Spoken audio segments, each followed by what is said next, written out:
mbokk Walalde monsieur le maire ñoo ngi lay nuyu di nuyu population Walalde commune de Walalde yëpp di nuyu coordonnateur programme Puma ak ñi nga xam ne ñoom lañ àndal ñun ay ndaw lañ dañu ñëw tey ci turu directeur office national de formation professionnelle monsieur Sanoussi Diakité dafa fekk dañu am ay gan mu ànd ak ñoom Kolda ci chambre consulaire yi am lu ñu fa war a def ay gan yu jóge woon France dañu demoon en partenariat France après ñoom ñu ñëw fi looloo tax mu am empêchement ba tey mënu fee teew mais bi ñuy ñëw nee nañu boo leen yeggee ngeen jottalil ma sama nuyoo bu baax a baax waa commune de Walalde jottalil ma sama nuyoo aussi waa programme Puma bi nga xam ni dañu am ak ñoom protocole de formation. ci biir protocole de formation boobu ak Puma dafa am loo xam ne dañ ko monté woon pour 130 personnes ñu war leen a tàggat ci juróomi module de formation maanaam ci wàllu gestion nan ngay def ba mën a ñoñal sa alal am ñu war a former ci wàllu nan la ñuy transformer les produits laitiers am ñu waroon a former aussi ci wàllu micro jardin am embouche bovine ak aviculture 5 modules yooyu la ñu war a former mais bi ñu ñëwee ci suba rek am na ñu ci jot a waxtaanal ci cible bi ba am na yeneen orientation yu génn sax ci formation bi te ñun aussi suñu liggéey noonu lañ koy doxale dañuy bëgg tout le temps ñu nekk en contact direct avec cible bi mën a xam lan la soxlo pour buñ ko former mu mën a liggéey ca la nga xam ni loolu nga ko former parce que nit ki boo ko former te li nga ko former fekk nekkul woon yitteem nekkul woon lu mu bëgg mën na am impact bi nga ci xaar doo ko ci am donc bi ñu waxtaanee ak cible bi am na orientation yoo xam ne juddu na fa donc besoin de formation yi nga xam ne moom lañ indi woon am na tuuti coppiku parce que lu mel ni micro jardin man avant-hier bi ñu ma yónnee terme de référence yi aussitôt j'ai dit au Diof que ni micro jardin c'est pas opportun dans la zone parce que micro jardin mooy ñuy def ay mbay ci ay taabal moi je préfère qu'on fasse du maraîchage purement et simplement les nouvelles techniques en maraîchage ñu indil leen ko pour ñu gën a yokk seen mbay comme am nañ suffisamment de terre et d'eau moo ëpp solo que ñuy def micro jardin donc tout ce travail là dafa nekk loo xam ni c'est un travail d'ingénierie te bala ñu koy gën a mën a xóotal rek dañuy entrer en contact avec cible bi pour xam lan mooy bëgg-bëggam après lan la bëgg a def bu paree ci formation bi pour que ñu mën a fekk si ko ci loolu defal ko formation de qualité pour que mu mën a continuer liggéey parce que objectifu formation bi yëpp mooy que bu ñu la tàggatee ba pare nga continuer mën a liggéey pour yokk sa koom yokk sa koomu gox. loolu benn la ci fànn yi nga xam ni ONFP daf koy liggéey mu nekk benn cadre boo xam ne dañ ko am partenariat ak programme Puma mais terewul sànq wax naa ci ak soxna Fatoumata mu ne am nañ plus de 600 personnes yu bëgg formation ma ne ko ñëpp mën nañ bañ a jaar ci programme Puma mais y a les programmes qui sont de façon continue les programmes de l'ONFP kooku mën nañ ci liggéey te je profite même de l'occasion pour dire à l'association jeunesse et culture de Walalde parce que ñoom bindoon nañu di ñaan formation ci wàllu aviculture je profite de l'occasion pour leur dire que cette formation elle est acquise et incessamment danañ ko ñëw def bu soobee yàlla donc Ismaïla Sarr defe naa mooy président bi bu fekkee mi ngi ci mbooloo mi bu ñu paree léegi après danañ mën a jokkoo ñu gën a échanger pour xool nan la ñuy def pour que formation boobu gën a mën a nekk lu yomb donc di leen wax daal ONFP mi ngi fi mi ngi tijji ay buntam pour bépp population boo xam ni yaa ngi ci biir Sénégal Walalde étant une commune intégrante de ce pays donc lépp loo xam ni besoin de formation la bu am ci biir Walalde buñ ko jotee danañ ko traiter comme ni ñuy traiter toutes les demandes de formation yi ñuy jot venant des populations et lépp luñ ci mën ci taxaw pour que mu nekk formation yoo xam ne dana jural askan wi yokkute incha allahu rabbi danañ ci taxaw. di bég aussi parce que xëy na waroon naa tàmbalee foofu présenter délégation bi maa ngi ànd ak soxna Maymouna Tine nekk chef de division à la Diof donc ñoom ñooy def liggéey ci lépp loo xam ne wàllu formation la ingénierie bi foofu la ñu koy liggéeyee ànd ak madame Mariette Thiam nekk doomu Walalde et tey nag dañuy bëgg lool ñëw fekk ci ko parce que bon ñun dañ koo fekk ONFP mais biñ ko fekkee biir ONFP aussi dafa nekk nit ku yaatu lool mën a boot ñëpp mën a xajoo ñëpp ba tax na man defe naa ci ñi ko gën a lakkal ONFP laa bokk ah te loolu lépp bu amee moom moo ko waral donc loolu aussi buñ ko gisee ci moom mu ñëw ci dëkkam ñu ñëw aussi ñu defal ñu fi ay teraanga yu bari ngir yàlla ak bakkanam dañuy gën a fonk Lissa gën koo yëkkati fépp fuñ ko tegoon tey jii dañ koy gën a wekk parce que war nañu daal que ni waa dëkkam fonk nañ ko moom tamit fonk na dëkkam lool. parce que suba ngoon guddeeg bëccëg xëy na nit ñi ñoo toppul rek mais moom saa bu tool bu taxaw mi ngi may wax demal ma formel ma sama waa gox demal formel ma sama waa dëkk demal defal ma li donc di leen wax que rek mi ngi tout le temps di leen xalaat di bëgg lu indi yokkute ci yéen donc soxna Lissa Thiam ñoo ànd ak moom ñoo ngi koy jaajëfal ci teraanga yi nga xam ni fekk nañ ko fi. ñoo ngi ànd aussi ak monsieur Balla Silla moom sama assistant la ñoo nekkandoo au niveau de Saint-Louis donc moom tamit mu nekk jàmbaar lool donc li tax ma gën ko indi sax xam naa xëy na des fois du ma am jot mais heure bu ñu waree am lu ñuy dox ci Walalde bu ma amul jot rek moom mu xam na zone bi dana mën a ñëw fekk ci population yi waxtaan ak ñoom ci li nga xam ni moom la ñu war a defal waaw donc daal bañ a guddal lool di leen wax ONFP mi ngi fi tijji na ay buntam danañ gën a yaatal waxtaan wi lépp loo xam ni yittewoo na ko population yi ci wàllu formation lépp luñ ci mën a taxaw incha allahu rabbi danañ ko ci taxaw ba mu nekk formation yu ñooñ di leen jërëfal di leen jaajëfal jërë ngeen jëf merci beaucoup. ene wayno ɗo e nder Walalde maɓe formu ɗo 150 debbo ko heddi ko koye guure keddiɗe ɗe ɗum noon haalannoɓe haala formation gaga formation baɗeteɗo ɗo hannde o ma formation ngaji goɗɗi mbaɗ e guure moɗon goto fof kadi yo jottoro ɗum. bandiraɓe on calminama onon fof inde moon e jettode moon. Délégation, mesdames et messieurs membres de la délégation de l'ONFP, hier à Walalde s'est tenue la cérémonie de lancement qui consacrait le démarrage du protocole de partenariat spécial entre l'ONFP et le PUMA en direction des formations. C'est une faveur qui est faite à la région de Saint-Louis,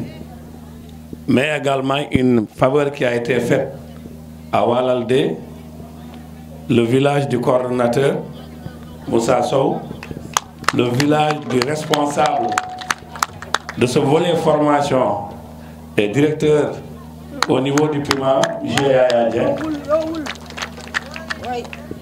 Et j'ai pas manqué de dire hier que je représentais, c'est vrai, le PUMA, mais j'étais là aussi pour mon frère, mon ami, le directeur général de l'ONFP, Sanoussi Diakité. Bandiraɓe en beltima nde ɗo darde wonko kalmi ha heewi hanki mi ruttotako hen ko nani ko haala ɗo joni ko mi wino on mbattu haqqille e ko Aissata Gaye waɗata ko. S'il y a eu ce lancement à Walalde, c'est grâce à Dieu, grâce à notre fille, grâce à cette battante, grâce à cette femme de développement qu'est Aissata Gaye, dite Fatimata Gaye. Golle nana yeeso ko pawatmi hen tan ko wiide monsieur Koundoul min beltima e ko kalɗa ɗo ko haala maka eko yaaji haala maka eko woni complet mi ɓeyda hen nan noon tan seeɗa so yontaɓe Fouta kalama yontaɓe haalpulaar en kalama guidoroten den hen gardinten hen que le président de la République Macky Sall premier président haalpulaar e nder Sénégal ɗum ko hunde mawde to banggal gollal seɗen jiiɗi golle men ɗe mbaɗa woni seɗen jiiɗi liggeyaji ɗi mbaɗa wona joguiɗo fedde foof joguiɗo darde développement foof ine moƴƴi noon waɗano Fatimata Gaye waɗi ni woni wadde partenariat avec programme uji ɗi gandanɗa hoorema président Macky Sall nana waɗi ɗum ine fanni ɗum e haalpulaar en mi wiyata Macky hono mum ala kono noon ko gorko jingowo noon ganduɗo hoorum ganduɗo ko yahara ganduɗo ko iwdi muɗum. Je vais vous en donner la preuve. So wiyama Puma ene couvre 10 régions frontalières ko idi waddemi marqué foof ko sa yeehi Gambie a yeehi Guinée Bissau walla Mali frontiére uji ɗi kala ɗo jaaɗa hen e ndes ɗiɗo 10 régions sur les 14 ko contre le Sénégal min kawra tan koye haalpulaar en mbimi wimi e wimami hen mieux so wiyama Fouta ko Podor e Matam e nder programme Puma de 600 milliards mbaɗaɗo programmé e to banggal golle ɗo e 5 à 6 ans o waɗe exécuté département de Podor en l'occurrence Lila Morphil kañum woni frontiére men e Mauritanie ko 102 milliards waɗa hen programmé 102 milliards sa yeehi région de Matam ko 38 milliards waɗa programmé sa waɗi au total Fouta ko boni boni fof c'est entre 140 et 150 milliards ɗi président Macky Sall o waɗi programmé pour liggade nokku o wallude nokku o kala caɗele ɗo ɗe mbawi wonde ala fof ko woppa tawde hay formation nani hen wona ambulance mum wona dispensaire muɗum etc. Ambulance goto tottaɗo ko 42 millions jarata parce que c'est des ambulances médicalisées haut de gamme ɓe gandanɗa hoorema kala ko waɗa foti wonde hen nani hen so ñawɗo ñawi so nanna men so hawre ganduɗo haade mum yettade hôpital kala ko fotata safrede ma safra hen wonko gandanɗare ma ko état tan wawi ɗum wadde so président de la république waɗi programme baɗo ni emin jiiɗi Fuutankoɓe mbatta hen haqqille ganda ko kañumen mbaɗana to gueɗal mumen Kédougou naɓe nana mbaɗa golle mumen sa yeehi Nioro ɓen nana mbaɗa golle mumen mais je crois que aussi à l'image de Aïssata Gall à l'image de toutes les associations botoji darade wiyoɓe ne liggono Ila Morphil wiyoɓe ɓeɗo ne liggono etc. baɗo no président de la république so waɗi programme baɗo ni oɗon poti yaɓɓude koyɗe mum jokkodiren e oɗon programme jokkodiren e président d' abord jokkodiren eɓe président waɗi ɗon gollodiron ƴeewen e nder golle mon nden holko mbawɗon waddude ko ina nafa par ce que soutien populaire o soutien actif poɗɗo wonde o ko ɗum wallata yimɓeɓe ha jaara yeeso donc Macky Sall ko kalɗa ko ɓe mbaɗi 50 millions ɓe ko etc. kono noon Macky Sall waɗi 150 milliards en tout cas e nder reedu Fouta pour golle ɗe golle enen fof ndenden mbaɗen neɗɗo goto jaaren hen ko heddi ko Aïssata jokku golle vraiment jokku golle oɗo cérémonie symbolique de pose de la première pierre de centre des métiers mo jiɗɗa wadde ɗo e walalde o eɓen ñaago Allah yo Allah nawrumo yeeso kala ko mbawɗa wadde hen nous au Puma nous prenons l'engagement so bâtiment o darima kala ko woni équipement poɗɗo waɗede hen le Puma s'engage à équiper totalement ce centre inchallah eyyi ko heddi o ko noon Allah jarama on jarama wonko waɗano hanke oɗo gari go joni goɗɗum ɓeydima hen so weeli Allah kadi goɗɗum e goɗɗum ma ɓeydo hen bisimilla moɗon bonne continuation Allah jarama on jarama merci beaucoup.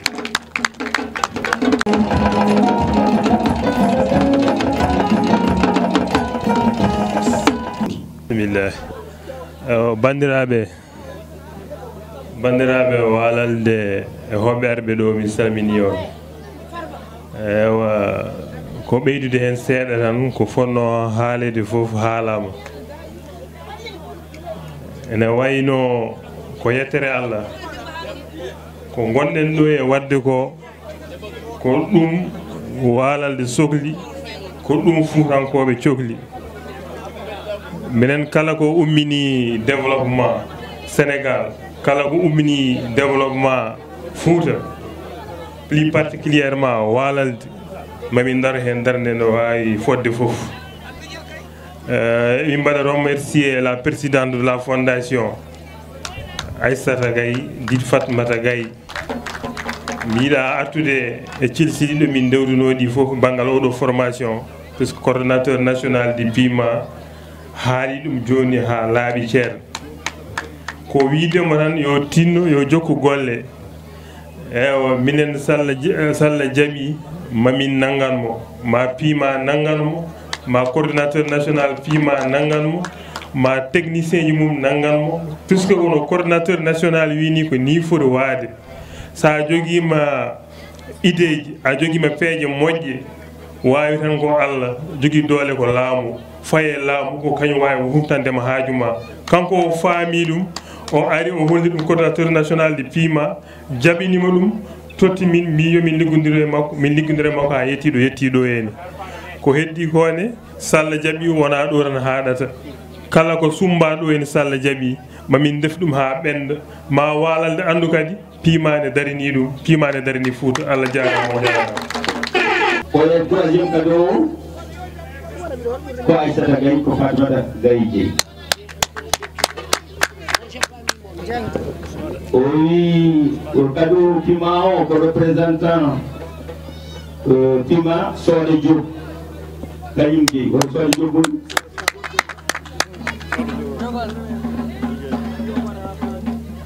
on ko Ñaay Dieng kuma o cadeau e ONFB on jeeyi ɗum kon Madame Tine Madame Tine woni ko Ñaay Dieng waɗema oɗo ko Lisa Thiam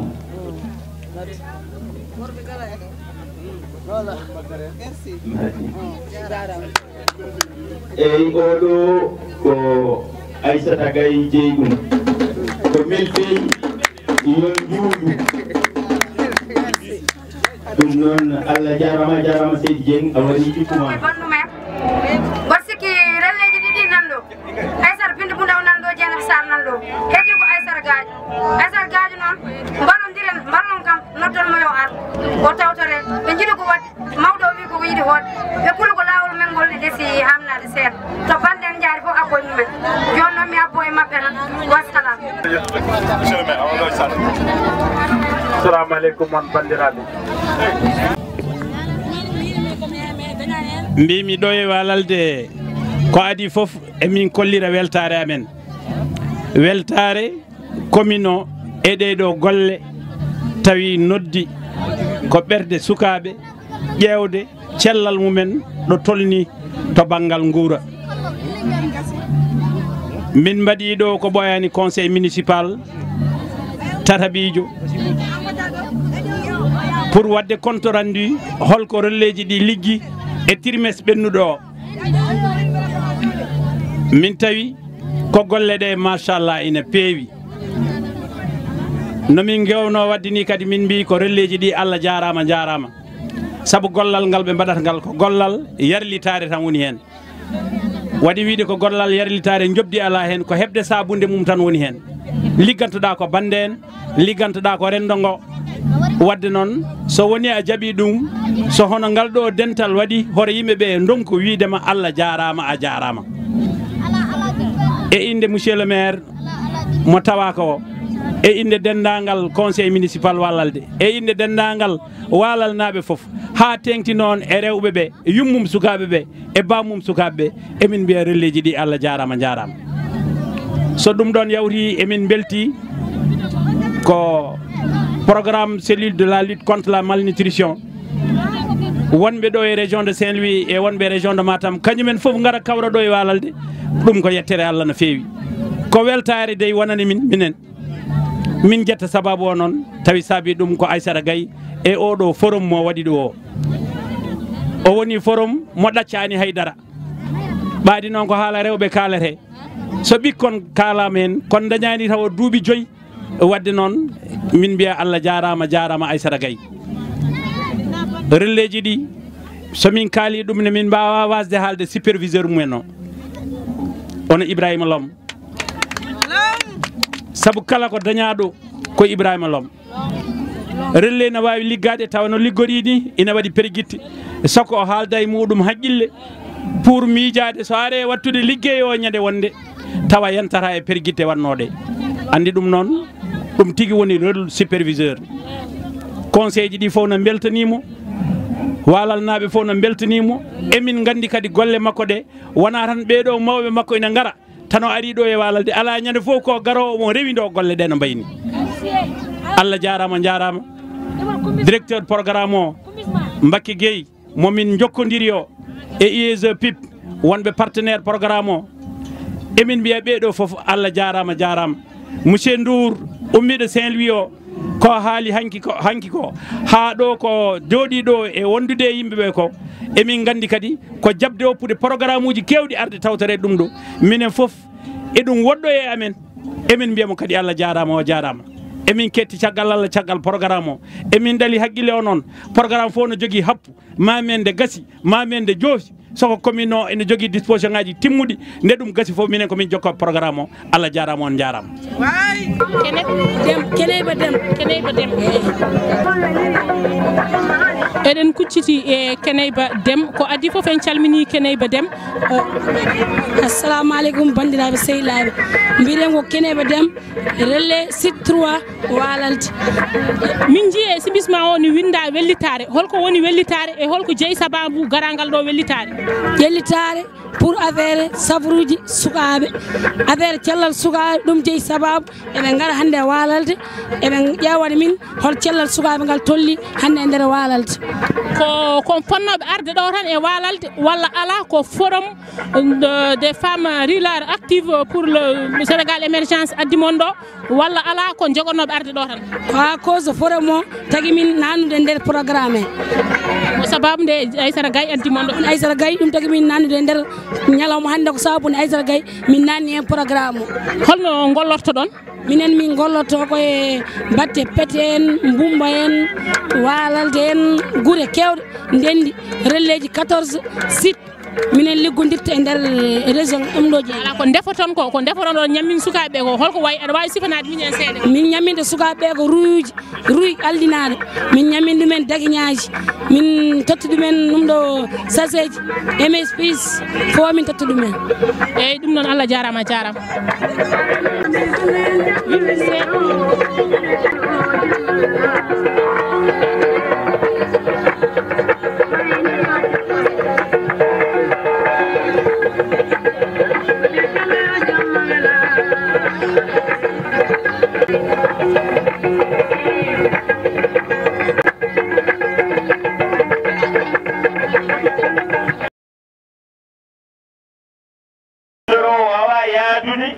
wawa yaadude e formation nden wonata ko hamnoro seeɗa par ce que ɓeɗo déjà nana mbaɗa formation joni kamɓe ɓe mbawa waddude hen formation e guure ɗe ɗum noon maɓe kala noon programme noɓe jiiɗi liggorade e guure ɗe léegi formation yi juróomi module la waroon a doon pour 130 personnes dañ koy au lieu ñu dajale ñëpp ñu toog Walalde dañ koy def ci ñeenti sites yoo xam ni yu bokkul la pour gën a jege population yi parce que comme formation yoo xam ni par fukki fan gën jaa néew lay doon nga tëj la kër fukki fan lay diis moo tax ñu ni léegi dañ koy def ci ñeenti sites yoo xam ne dana permettre nit ku nekk bu koy see bu wàccee mën a ñibbi këram. o wi wonde hono temedere capantaro rewɓe formé heɓe ɗo e nder Walalde ɓe rewɓe e sukaɓe bien sûr bon maɓe mbaɗ ɗum no pecce nayyi ni pour mate goto fof so dewi ne wawi joftude e suudu muɗum wasa ganduɗa hoorema teddude no fewi ɗum noon maɓe kalan on no siituji ɗi mbayat ɓe mbaɗa ɗum kam ko gueɗe no gueɗe nayyi ni israeli groupe aji nayyi ni hawa jomumen ne mbawa wadde non formation no ɓoore cuuɗi mumen waaw ñeenti sites yooyu mooy Walalde daf ci am benn Siwle Thiambe am benn Dungal am benn Kodu Hayre am benn mënu ko Hayre o wi site uji ɗi ko ni cifori Walalde ko nokku baɗeteɗo formation Siwle Thiambe ko nokku baɗeteɗo formation Dungel ko nokku baɗeteɗo formation e huno ko Hayre ko nokku baɗeteɗo formation somi jumani noon ɗiɗo nokkuji nayyi haalaɗi gure cariɗe ɗe fodde wadde formation ɓe siki tawoyde goto léegi loolu 130 kese la keneen koo xam ni ci sa dëkk bëgg nga formation lii 130 yi dafa nekk partenariat entre Puma ak ONFP mais terewul ONFP am na formation yoo xam ni da koy defal boppam ci biir loolu dëkk bu nekk sa groupement bu fa nekkee sañ na moom tamit mu ñaan ni dama bëgg ñu former ma ci nangam mu yónnee ñu demande moom tamit ñu étudier ko donc du 130 yi rek la ñuy former mais képp ku bëgg da ngay demander nga déposer ko ci sunu wet bu ñu ko defee ñun danañ ko étudier xool faisabilité bi. o wi oɗo programme so taali joni hono temedere capantati ɓe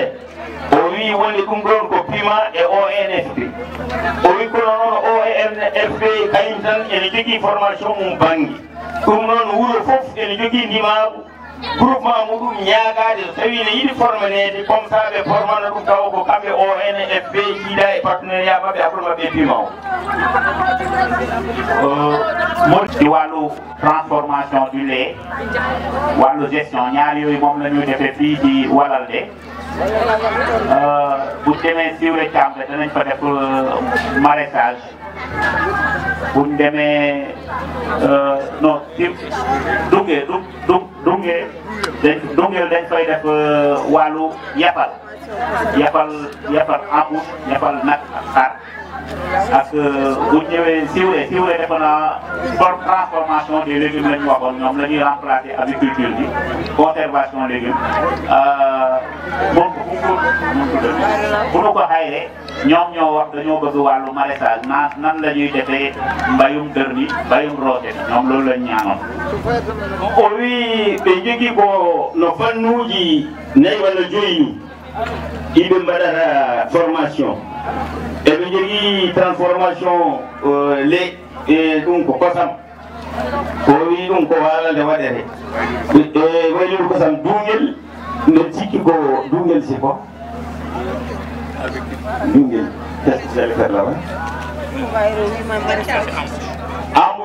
embouche ovine ɗum ɓe yuri wadde ɗum ko Dungel ko faare wuro Hayre to haruna ga to ɓe mbaɗata ko maraîchage ɗum ɓe mbi wonde ko maraîchage ɓen ko maraîchage ñaagui bon Siwle Thiamde ɗum ɓe mbaɗata Siwle Thiamde c' est à dire léguimaji ɗi holno moftirto eɗen ndema tawa en mbawa moftude la fondation aussi dañu bind ONFP pour ñaan ko information ci turu fondation donc bokk na yi nga xam ni moom la groupement yi di ñaan fondation yi dafa ñaan ay formation boppam adressé ONFP pour toute la commune de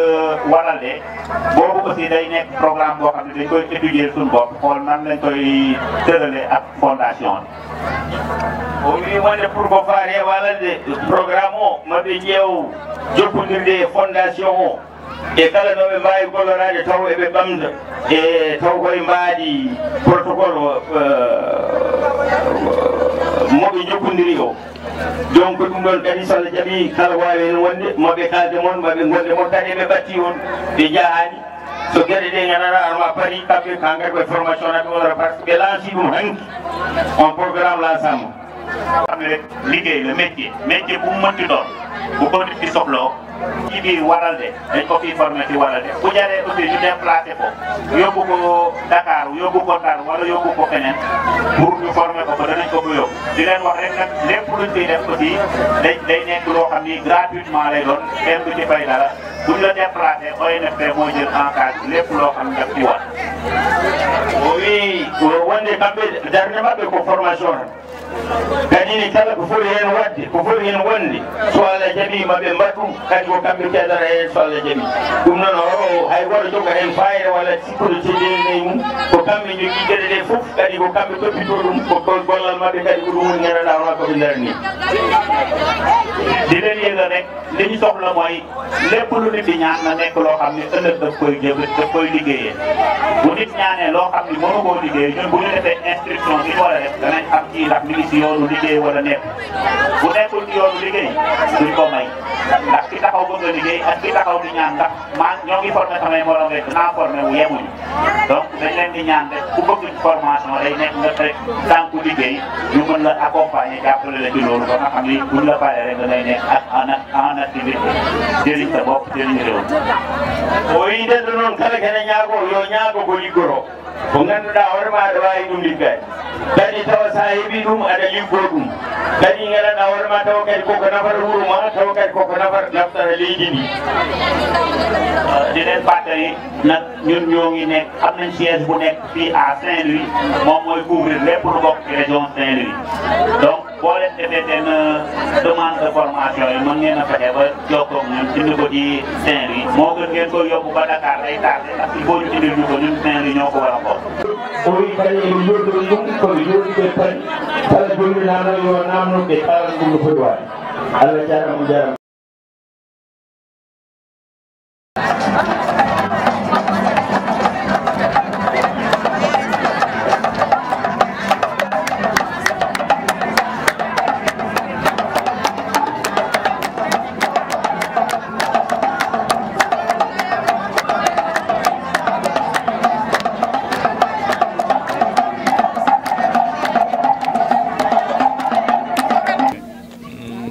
mina seydan rajim bisimillahi rahmani rahim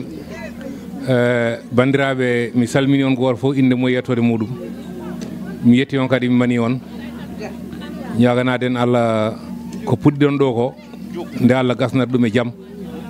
rokka en ko jiɗɗen ko yo Allah waɗen suturaji ɗi yo Allah dandu en e ko kulɗen fof yo Allah waɗen en kala ko jiɗɗen namdami koko jinnomi haalde to banggue cellule Dungel wargo cellule o ko min Dawdo Boubou Gaye min woni coordinateur makko ɓurɗo andirede Yowbo Gaye mboɗo wondi noon e capanɗe jeetati e ɗiɗo neɗɗo hakkude debbo e gorko jeeyaɓe e cellule he alhamdulillahi rabbil alamin nde min ƴetti ɗum nde min ƴettirani ɗum cakan min ƴettiri ɗum tigui rigui kadi ko no fotata wonirde ene fotata fewrude no mbirumi ni kamɓe fof no potiri ina heewi fedde woodata won yongiɓe kono kamɓe capanɗe jeetati ɗiɗo ɓe fof goto fof no daari darde muɗum min gari ɗo rawane min totama ɗo carte uji membre carte uji ɗi fof min jeeyiɗi kanƴi fof haaɗi kawri eyyi min dañi hen anni hen e haalis min duttima kadi min mbaɗi cotisation e koye amen pour wadde renforcer cellule o alhamdulillah yimɓe fof kadi mbaddi min duttima min organisima wadde programme programme o mi waɗi ko pekano ɗon e Dungel e pekano o kadi waɗi réussir komin jinno hen fof min dañi alhamdulillah min pelliti darade darde yilade GIE ɗum ne kadi Allah newni guila rawane nande juuɗe amen ittani kadi ko heddino e kalis ko min mbaɗi ɗum anni no furankoɓe kewi wadde ni ina cooda ina jeyta hen min goni ha ɗo joni ɗo min goni ɗo min gari min garani e moyen ji cotisation min gari koye moyen ji amen komin ndenduno ko hen min itti hen min gari hen min nooti ina hamni seeɗa noon délégation no fonno ɓurde ɗo hawri noon ko yimɓeɓe ko dariɓe toon e Dungel to banggue coñe maaro hanki won yimɓe joyo fotɓe formede gadi hande kadi ɓeɗo ene gabbima ko volontariat ko karantagal ko darde kadi min beltima Allah noon min beltanima ɓiɗɗo o Aissata Gaye min duwanimamo kadi yo Allah yettin fandare nde ɗo yiiɗi yettade ɗo yo Allah yettinmo ɗon kadi e wajade enen furankoɓe woto famɗinen ko famɗani so tawi neɗɗo wawi ittude ngaalu mum ina waɗa hunde ina wiya en gaare nder ɗon liggon ɗon koye moon bandiraɓe funti ala ɗon mi yiyan ɗon funti jimi ɗon ko haqiqa ɗum noon jaggen e haqiqa o jaggen e gonga o daroɗen dadduɗen ballen koye men mballen mo kanko o daña wune o kanko woni men ko wune o enen wonani hen ko ngalu ngu ɗum noon bandiraɓe kala ɗo selil woni jinmi ko yo ɓeydo darade wona karanteɓe mata ina eɗen jettoɗo jiɗɗen yettade ɗo en duwoyima kadi to banggue formateur uji ɗi en beltima e wiyade wonde ko Dunguel ɓe paayi nde ɓe mbaɗi programme mabɓe foof moɓe gar Dunguel guure noddaɗe kadi so Allah jaaɓi ne mbiya toon bisimilla muɗumen Allah jarama on jarama yama discours o juuti mi weltima noon mi weltanima on jarama bandiraɓe